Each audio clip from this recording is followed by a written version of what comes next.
ফাওয়াইলুল লিল মুসাল্লিন।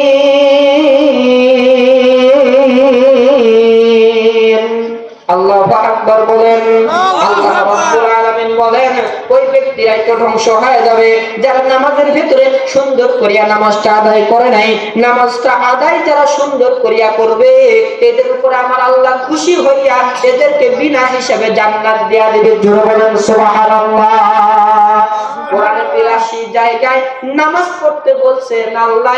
রমজানে নাজিল হলো কোরআন খানা, নামাজ পড়লাম না, রোজাও রাখলাম না, নামাজ ছাড়া যে জান্নাত পাবো না।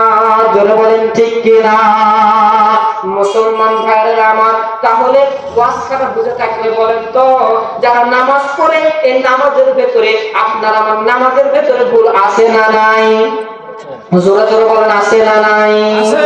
আপনি আমি নামাজ পড়লাম, কিন্তু আপনার আমার স্ত্রী নামাজ পড়ে না, আপনার আমার স্ত্রী পর্দা করে না, আপনার আমার স্ত্রী পর্দা ছাড়া রাস্তাঘাটে ঘুরে বেড়াই, পর্দা ছাড়া যে স্ত্রী রাস্তাঘাটে ঘুরে বেড়াই, এদের স্বামীকে আমার আল্লাহ তাআলা কি